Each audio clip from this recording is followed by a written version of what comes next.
A little while ago, the Overwatch practice range got a couple of really nice quality of life changes, and it's made the practice range feel a lot better, a little easier to use, and a little more useful.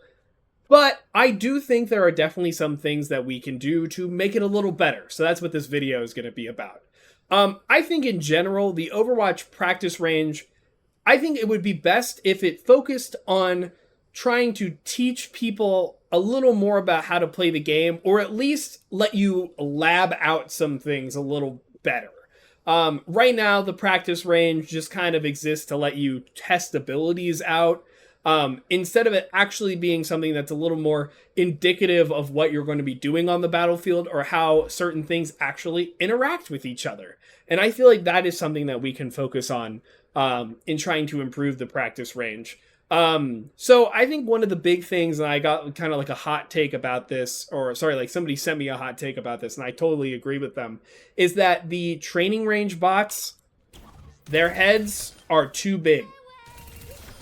I think I understand why the bots' heads are so big. It's that when you're trying out a character, you don't feel discouraged by mechanical stuff. Like when you're trying out a character, you want to figure out how they feel, and just the bots' heads being bigger gives you a better feel of how they would play if you were very proficient on the character. So that you can pick your characters better, not just based on how hard they are, but how fun they are and how they feel to you. The downside of this is that all the training bots now have these gigantic heads that are super, super easy to hit, and there isn't much great practice against real heads, right? Like there's only one bot that you can change change who they are, but they stand still the whole time. They aren't in the firing range, they aren't roaming around. I think one addition is that if we could change the bots to have, to be, even if they were just skinnier, or if like there were a couple different options of bots that we could have, I would prefer that we could just pick character models like Tracer or any character in the roster and say like, oh, I want, Sojourns to be running around, and so then like you get their real animations and everything, and their hurt boxes, and you get a better accurate representation of like how to shoot certain characters. Like if they could use their full range of motion, like I have trouble hitting Kiriko, right? So what if there were ways for me to say like I want a Kiriko running around and she's just trying to strafe, run, wall climb, all of these things. You have to practice on everything that Kiriko can do, so you have, more experience trying to hit them, at least just like as a warm-up or something like that. Again, like a lot of this stuff exists in the custom games and all of that, but I feel like it's stuff that should be accessible to the player without having to go seek it out themselves. But also, let's go ahead. I have a couple of changes to the firing range that I would really like to see. So if you come over here and you just say like, oh, I want the bots to do a random thing, and then you accept, and then you start the thing here. If you notice something about their movements, it is a little sporadic and like faster than what any character in the game actually moves like. If I like try and strafe with this bot, hopefully it goes left and right. Like it takes me a while to catch up. Like this is not how characters actually move in Overwatch. They don't have like extreme vertical mobility or something like that. There's a couple things that you can just make them strafe horizontally. But I think that they should change the bots, not only to like characters, like real, actual characters in the game, but have them move like those characters would. So using their models, they only accelerate as much as the characters do in Overwatch. They only use abilities and move like they do. Not this random, just complete aim something. I want to practice how I aim in Overwatch, in a real game of Overwatch, not just can I hit whatever is floating in front of me. I feel like it is much more, it's much better when you are getting more grounded practice with the actual engine and how the game really works. Also, you'll notice over here, you can set how far you want the characters or like the bots to be, right?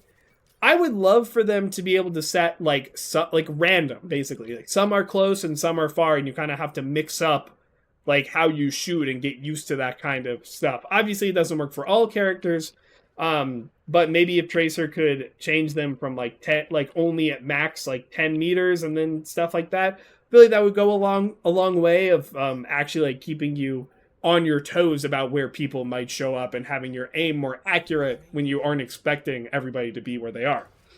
And then another thing, one last thing for the training range, I think a nice option to have would be bots that change their movement when you are actively shooting them or looking at them.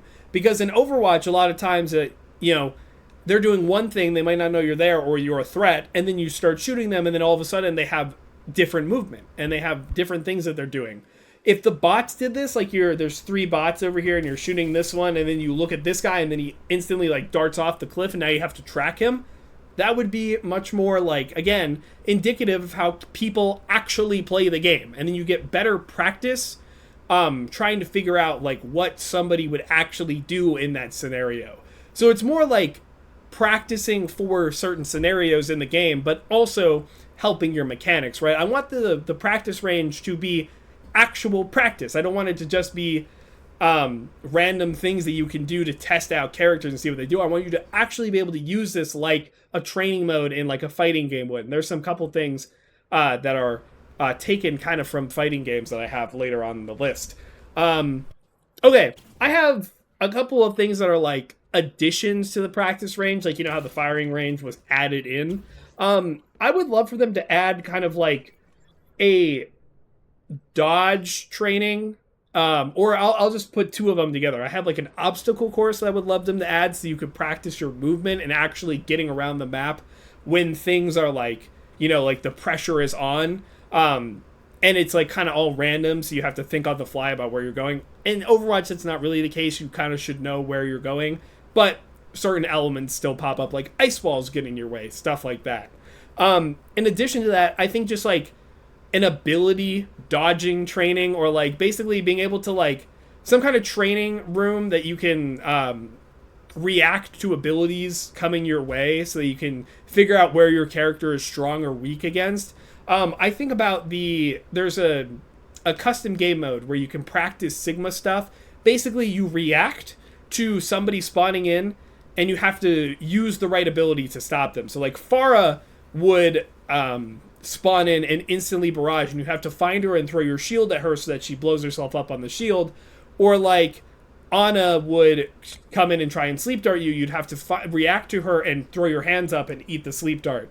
And there was one more with rock, like you'd have to rock something. But that kind of training in Overwatch, just any like extra like just like reaction training that isn't just firing, like actually ability training is kind of what I'm putting this all together as. If you can like practice how to use your abilities and when it's strong and when it isn't, and that's stuff that you can figure out just by playing and testing it without having to go into the the ladder environment, which you'll eventually find out, but it might be a little more condensed and easy to read when it's here in the practice range. Okay, so we all see these terminals around that like let you change things, and they're very simple. And changing things is good. But what I would like is the ability to pull up a pause menu and actually be able to change things in the game state. So in addition to those like running around, you would be able to pull up a menu that's like, hey, I want you to give me a nano boost, or give my opponent or give me anti-heal or something like that. Set my health to this amount. Set that like in a second or 2, I'm going to take some damage. Then you can practice timing your abilities. Zarya can actually practice bubbles and like see how much charge she gets from them, or you can try and practice like maybe your Sombra TP so you don't take damage or something like that. Basically some kind of like big menu that lets you change a lot of the stuff of the world. Then you can change what characters are where, and you can like shoot them. You can change how much health you currently have, how much health your opponent currently has, so you can see like breakpoints better. Also, just being able to, in addition, like adding on top, like this is how much damage everything is doing, or this is how long their cooldowns are. Maybe if you could see when characters don't have something up, then you can better kind of understand their limits.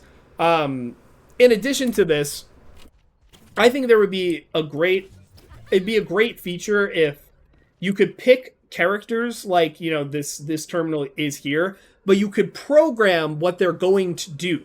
So you could program them just to shoot and give all their clip ups. You can see how much damage things do to you at certain range. You can program them to, after a couple seconds, use an ability. You can program them to use an ability at random times. So you can practice your own and basically create your own kind of practice and figure out things that your characters can do, figure out their limits, right? So I'm thinking like, you can practice like a Baptiste, right? Once he takes a certain threshold of damage, he'll throw a lamp on the ground, and now you can practice looking at the lamp and also shooting the BAP. You can practice when a character is shooting back at you and strafing and doing all these things, right? You can layer them on top of each other. Basically, you have an AI that kind of mimics how you would interact with characters. Like in fighting games, you would be able to program your training dummy to like wake up Shoryu, and you'd have to practice blocking when they're going to do that. Or you can program them to do two different things on wake up, so then you have to react to what they're doing or find a setup that counters both of those things. Same thing here. I think if you had some kind of thing like this character is going to use their ability when they reach a certain amount of health, and then you can now try and figure out like what's the best counteract, or like what's the best way to do this. You could program Venture to do their combo so that you could practice when is the best time for you to get out of the combo, or like, you can know like, oh, I did it too late and I took too much damage and now I have to leave, or it's like, oh, I did it fast enough so I have like 130 health still, so maybe I can take the duel. Stuff like that. It basically gives the player a lot of agency about how they learn the game and the matchups that they learn. And if it's stuff like, hey, this is a creator, and they said like this is a really good thing that you can try to do, like this is good stuff for the community to spread and be like, hey, are you looking for good practice against Ana and trying to get out of nade range? Well, here's the settings that I use as nade practice. So you don't have to make all these custom game modes or custom modes and try to keep track of them. It's something easily accessible to the player for them to do at whatever time that they want. I mean, obviously, there's a lot of things that can be in this kind of thing, and it might be a little complicated. And honestly, when I play fighting games, those menus, they are a little complicated. That is kind of part of the deal. But if you know what you're doing with them, you can better like understand how your characters or any characters interact with each other, and you can find breakpoints yourself, and you can find all of this stuff without having to dig through forums and everything, and you can get a better game feel about how it's actually going to feel when you're playing it. That's it for the big stuff. I do want to put in one last pin. When you go around this practice range, you do get to see, like, it's kind of obviously like an Overwatch base of sorts, as in, like, maybe the Arctic. But really, when you look around, it's pretty bland. Pretty blank. Not much going on. Some people spend a lot of time in the practice range. I would love for them to just give it some spices of life, make some real lore. What is this? What Overwatch base is this? Put some little details here and there. Maybe some posters, maybe some set decorations, some debris, maybe something happened here. I don't know. But I would just love for this location to be a little more interesting than just this random Overwatch base that has nothing to do with anything. It's just the practice range. I would like for this to actually be something, some reason for this to exist. If there is, I mean, like, maybe I've completely missed something in the lore, please let me know, but even then, it should be more obvious. It should, the place itself should have a little more life, regardless of if it actually is important to Overwatch or not. That's just a silly thing, but, again, like, some people spend a lot of time in here, and I feel like that's important to make it just give it a little more life. That's what Overwatch is. Just that extra bit of, pizzazz, some storytelling in places where you wouldn't necessarily find it in these kind of games. I'd love for some of that to be here. But yeah, that's it. If you like this video, please do any of that good YouTube stuff. Like, comment, subscribe. It does really help me out. If you're interested in what I have to think about the tutorial, I actually have another video about the tutorial in my Overwatch discussions, about how I would change it. It's kind of similar to this one, but I actually run through it and I talk about it. Other than that, if you want to get on these discussions live, that is going to be twitch.tv/Lane Hemingway. I do a discussion every time I go live. We can talk back and forth. If not, the rest of my socials are down below. Thank you so much for watching, and have a good day.